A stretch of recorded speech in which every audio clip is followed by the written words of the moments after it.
Good morning, everybody.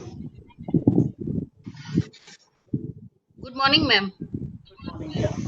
Good morning. Sorry for the delay earlier.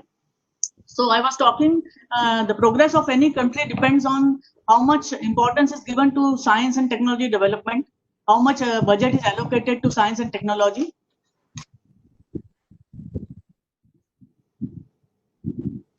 Right? So that can be development in agriculture or health or environment. And all this advancement happens in science only when there is the results are shared with each other. So historically speaking, the research results were shared between the scientists through letters. Then the journals from learned societies and academies, they started publishing these letters and they became journals. And now, recently, 60 years or so, commercial houses have also started publishing the research results. Scholarly publishing basically consists of traditional publishing, which is a cost-intensive publishing, and this cost is met. The publishers meet this cost through subscription and paid charges. Now, in the today's era, internet electronic publishing has facilitated online access to share the research results. And due to this, open access publishing has become very prevalent. Since almost 2009 onwards, open access publishing is increasing. Now, what the role of open access publishing is to make the research results available to everybody, and they are reusable. They increase the visibility and the impact of the research done. And basically, they are aimed to reduce the digital divide between the developing countries and the developed countries. There are two routes to open access. This one is gold open access, other is green open access. In gold open access, the final version of the article is freely available and permanently archived and available for use after the publication. The copyright is retained by the authors. Most of the permission barriers are removed. And gold OA articles are published in fully OA journals or in hybrid journals. Fully OA and hybrid journals, the difference is in hybrid journals, journal is based on subscription, but few articles, when the author pays, then they become open access for the user, and so user can access it without the subscription. So in a hybrid, there's an option of subscription as well as open access articles available. And fully OA is, of course, all the articles are open access. In green OA, green open access, this is also addressed as self-archiving, where the authors themselves archive their papers. Here, the version of the paper which is to be kept in the institutional repository is decided by the publisher. Unlike the gold open access, the copyright resides with the publisher. And there are some restrictions also in reusing it. The policies are all framed by the publisher. But it is available for everybody to access through the institutional repository of the authors or any subject repository also. Now, most of the commercial publishers are also using the OA route, open access route. Springer now has more than 600 fully open access titles, and Elsevier has 370 fully OA titles, and both of them have around 1900 hybrid titles where the author can choose to make their article open access by paying author publication charges. Many of the journal publishers, they have kind of devised a hierarchy of journals which depends on the quality or the rigor of the manuscript received. Suppose the reviewers find that manuscript is a little bit weak, then they shift the weaker manuscript to the sister journals, and which has got a OA charges to be paid by the borne by the author. So what happens is the publisher will be sure that they get the author fees, and also the higher ranking journals that have prestige remains. They maintain the prestige of the higher ranking journals. So both ways they benefit. There are some journals which they have top ranking journals where they do not accept the author fees, and there are sister journals where a little bit weaker manuscript is accepted. So many new publishers have also ventured into this easy publishing, but they do not maintain the quality. And what happens is inexperienced researchers, they fall for them, and these are the basically predatory publishers. Predatory journals, the term was coined by Jeffrey Beall in around 2012. and he compiled a list of predatory journals, and he had put it up on the internet. But after some years, he had to face the court cases, and he had to take it back. So, what are these predatory journals? These are dubious scientific outlets which charge fees for the editorial and publishing services, but they do not provide these services. They lack quality assurance and they employ unethical publishing practices. These are the basically, if you can define the predatory journals. So as I mentioned, in 2017, he had to take the list down since he was facing some court cases by the publishers. But the list is available. Still, it is archived by the Open Archive. But as very soon it will become static, and so since you cannot make any changes, then it will lose its relevance. So somebody has to go on keeping it updated. This is how this DL's list, which is available in the Open Archives, this looks like. So you can users. I will next slides. I will tell how what are the things user can use to know if these are the predatory journal publishers. Now, what are the reasons of predatory publishing? There is a pressure in the researchers to either publish or perish. So what happens is they want to publish their manuscripts very quickly, and there is a high rate of rejection from the legitimate publishers. That also drives the young people, young inexperienced researchers to publish, and they fall for the predatory journals. And to get the grants, to get the promotion, they need to have there's a number of publication output which they need to fulfill. So these are the reasons which inexperienced users or researchers opt for predatory journals without the quality assurance, because they promise that they will publish their article very quickly without much delay. This is the main reason. So what now can be done to improve this scenario? So Directive of Open Access Journal in 2016 set down a very specific criteria for inclusion, and it required all its journals to reapply. So what happened as exercise of this is 3,300 journals were removed from their collection because they did not fulfill the criteria. So similarly, PubMed is also having strict criteria to include for the inclusion. ISSN Intelligence Center, they have brought out a directory of open access scholarly resources in cooperation with UNESCO. They provide free access to the subset of ISSN register, which is a collection of bibliographic records of OA resources, which have been given ISSN by the ISSN network of 89 countries. Now, these predatory journals, what they are doing, they are copying the name of the very credible and very prestigious journals, but once you go to their site and website and check the addresses, you will come to know that this is not the same journal. So ISSN is a good way of checking out the predatory journals. Now this campaign has started, Think, Check and Submit. This is supported by many organizations like Biomed, EOAJ, even Springer from commercial side. Springer Nature also is supporting this.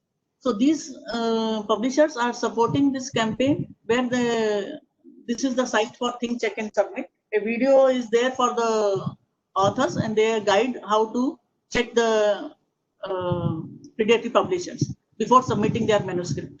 So this everybody can take a look before giving anything for publication or before submitting any manuscript. So several studies have been done on predatory journals and predatory publishers. So Yaw et al. In 2017, they have examined around 30 researchers from Europe and Asia. And this study highlights the prevailing conditions in the Asian countries. And they also found some confirmation that most of the predatory publishers are from the developing regions where these researchers are submitting the manuscripts like that. So more the predatory publishers in the developing area, more researchers are submitting the articles to them. So they become easy prey. And many times what happens is exorbitant fees is asked not at the upfront while before submitting the manuscript, but after the manuscript is submitted, they ask for a very exorbitant fees, and the author has no choice than to give in for this $1,800 or $2,000 or something like that. So these are the things which they found from the study, and many times researchers from the developing countries receive those spam emails of inviting them to be editor or inviting them to be a reviewer more often than the European researchers receive. So that also is one of the reasons that most of the predatory publishers are existing in Asian region or developing countries region. This is the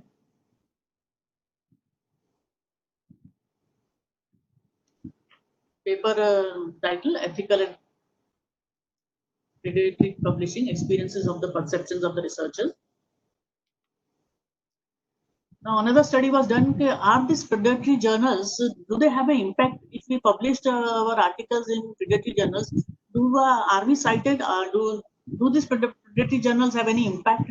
So, Jork and et al. They carried out one study, and they took around 250 random articles from Google Scholar, published in 2014, and found that the average citations received was only 2.6 citations per article, and that almost 56% of the articles had no citation at all.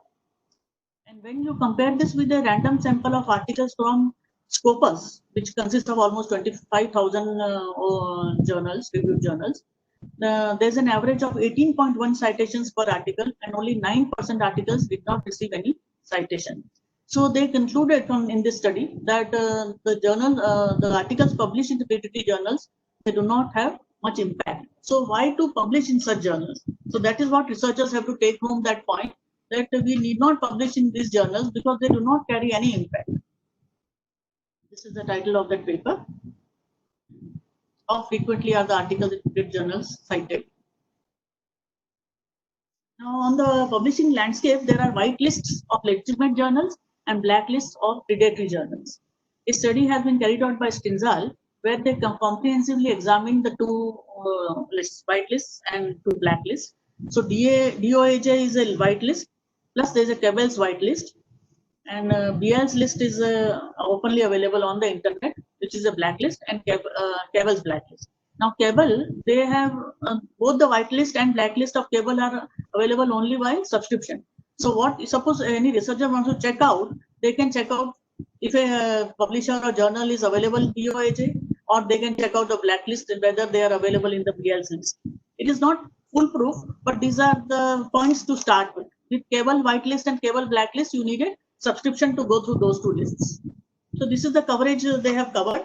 DOJ has almost 12,000 journals, and publishers are around 5,600, and BL's are 1,400 journals and 1,200 publishers. Cabell's list is, of course, a huge list, which is available on subscription. This is the article published by Stinzal, Michaela. So these authors, Stinzal, they have made a kind of a checklist of points which a researcher should look into before they want to submit to any journal. So peer review is the first thing a researcher needs to look at. What is the policy of the peer review? Now, a journal needs to have a rigorous peer review, which should be anonymous, and at least 2 reviewers should be there. So this is the first thing to look for when a researcher is trying to submit a paper to any journal. The next point is editorial service. Editorial service means there's a editorial board with a qualified members. Now, qualified means academic expertise in that journal's field, not from any other field. The journal should have the names of the editorial board members with their academic affiliations and their contact details. Many times this is not available in predatory journals. So these are the way to check out, to unmark the list checklist. Then next point which they can compare is comprehensive policy should be in place, where a detailed author guideline is given and information on type of licensing, handling of detection, and archiving. What is the policy of that publisher? It is important that this is available in detail from the publisher's side. So these are the things to look for. Then business practice. Business practice of a journal which will include marketing activities, the way journal promotes itself, correctness of information about the location of the editorial office. This is very important to check out the correctness of the location of the editorial office. then focus on the profit only or non-disclosure of APC. APC is author publication charges, which the OA journals charge. Then membership is the publisher a member of the organization like Committee on Publication Ethics. So these are the things which a researcher needs to look at before submitting the manuscript to that publisher or to that journal. So which are the other things? What are the publishing practices, archiving and access points? So the range of topics that cover is what are the topics that journal covers, whether the articles appear in more than one journal, whether the articles are permanently archived, and how easily the articles are accessed. These are the policies which publisher has put out on their website or not, that any author or researcher needs to check.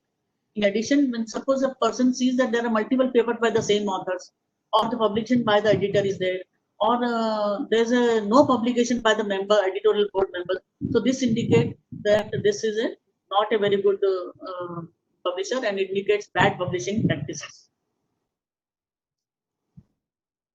So website is one point to look at. Many times there are dead links, there are poor grammar, there are spelling mistakes. Then there is cluttered and obtrusive advertising, like fake impact factor will be written. So these are the things to look out in the website and check for yourself that is it correct to send the paper to this journal or to this publisher. Then what are the metrics? It is good idea to check the ISSN number of the journal, as many times weekly journals will have the similar name as a high-ranking journal. And being indexed in bibliographic databases like Scopus or Web of Science is an indicator of a journal's trustworthiness. However, this is not very foolproof, because it has been found that quite a few treaty journals have been indexed in Scopus, but in Web of Science there are quite less compared to Scopus. So it is not a foolproof method, but still it can be used as a help. So, this is one example I am putting it up, the kind of emails, spam emails we receive almost every week for to become a reviewer or a editor. So you see the irony, or it is so funny that this request has come to me from a journal, American Journal of Physics and Applications, right? So they have not seen I belong to a library science fraternity or this discipline, and from physics and applications they have asked me to become a reviewer. That is not my domain at all. So this is just an example how shabby work they do, and by the email you feel that we don't know who has written it. Is it come from a European country or from USA? So this is how students and new experienced researchers, they start thinking about going to their website and thinking of sending a manuscript to them. It is not a very correct thing to do. Now, why is it that these young researchers are falling into the trap of idiotic journals? So there is some role these researchers can do. These are the things to check for. But there's some role of the policymakers or the academia also. So promotion and tenure committees should dispense away with the minimal number of publications required. Like for our PhD students, when they want to finish the doctoral study, they have to minimum publish two articles in a peer-reviewed journal. And similarly, any promotion or any grant, people have to have some quantity of publications as a benchmark. So they need to dispense away with this minimum number of publications, right? And they should insist that there should be good quality of research which should happen, not in number but in good quality. And they should accept the publications in a quality OA journals, which normally academia thinks OA means predatory, which is not so. OA does not mean predatory. There are good OA peer-reviewed journals, and we need to encourage so that gradually the subscription scenario totally disappears. That is the ultimate aim of open access journals, where we do not have to pay for subscription to access the journals. So quality work published and not the prestige of the journal should be the criterion of assessment. This is what the academia should think of. Instead of assessing the number of papers published by researchers, the committee should find out if the research output is a confirmatory output or an incremental advance or a path-breaking advance. On this, they need to rate the researchers rather than in the number of publications. And it is important to keep in mind that all OA titles are not predatory titles. That the researchers also should remember and the academia also should remember. the role of a librarian in this scenario is librarians can play important role in increasing the awareness of faculty and students. So this webinar is basically for that the researchers can come to know what are the criteria to use before submitting a manuscript to a journal. So these are the things to look for. It is not that blindly you just submit because somebody has written to you and you submit an article to them. So it is important to look for peer review, editorial practices, website, all the 7 criteria which I have mentioned. Help the researcher to identify the relevant OA journals in a research area. And it has to be done practically. And to researchers also, it has to be pointed out that OA journals do not mean predatory journals. And such a support to the researchers will enhance the role of the librarian as being partners in a research process and then make their place more valuable in the organization. I think this is where I'll conclude. Shilpa Chintan. It was really nice and interesting session, ma'am. Now I would like to invite Dr. Geetaben Gadvi, Associate Professor and Head of the Department of Library and Information Science, Gujarat University, for the closing address. Geetaben? Ma'am, now it's over to you. Okay, now I am audible. Yes, ma'am, you are audible. Hello, hello. Yes, ma'am. Yes, ma'am, you are audible. Fine. Thank you very much, Nisra Madam, for giving me very good insight in predatory journals and publishing issues. Today we have listened one of the very burning issues. This is not merely for LIS professionals, but it is a concern of all academia. Nowadays, knowingly or unknowingly, we are becoming a part of number game. All are, after ranking, hungry for maximum numbering and setting a new world record. Madam Nisra has clearly elaborated all aspects of scholarly publications. I am just recollecting my memory. Somewhere I read Professor Satyarthi Panigrahi, who said that nowadays only a handful of students are interested in pursuing their career in research, as it is demanded dedication and lot of efforts. We know that education and research have great relevance. Published research papers are the helping hand for the students as well as the faculty in teaching and learning process. Expert of this session has rightly mentioned the importance of publishing research papers. According to her views, it enhances teaching and learning practices. Students tend to learn effectively. It encourages research-based practice and knowledge production. It will be helpful for getting admission into top colleges and universities, and it also helps in building a professional career. The expert has explained her views on why people are tempted to publish in predatory journals and why not they should be. Because they are facing the challenges of publish or perish. POP is an affirmation describing the pressure of publishing academic work in order to succeed in an academic career. Successful publications bring attention to scholars and their sponsoring institution, which can help continued funding and their career. POP used to refer as an attitude or practice existing within academic institution whereby researchers are under pressure to publish material in order to retain their positions or to be deemed successful. Among academics, the maximum publish or perish, that means publish your research or risk to lose your job, is threatening reminder of the importance of publication.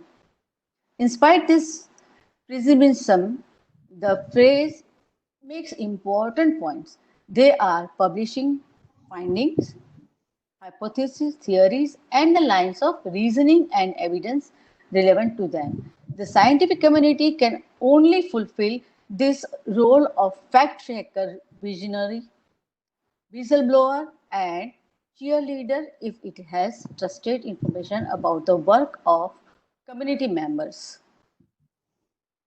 Okay,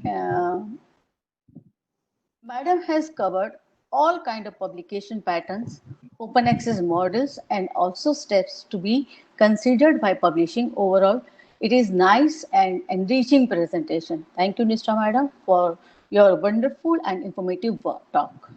Thank you, Apart Mr. from Thank you. apart from some invisible hurdles, the organizers are enough capable to overcome and smooth conducting of this webinar. All deserve a big round of applause for that. With these words, I would like to convey my sincere thanks to organizer for giving me the opportunity and conducting a very useful seminar. Have a nice and wonderful day. Thank you very much. Thank you so much, Geeta Ben. On behalf of the organizer, I would like to extend my sincere gratitude to Dr. Nishtha Anil Kumar and Dr. Geeta Ben Gadvi for their time and support.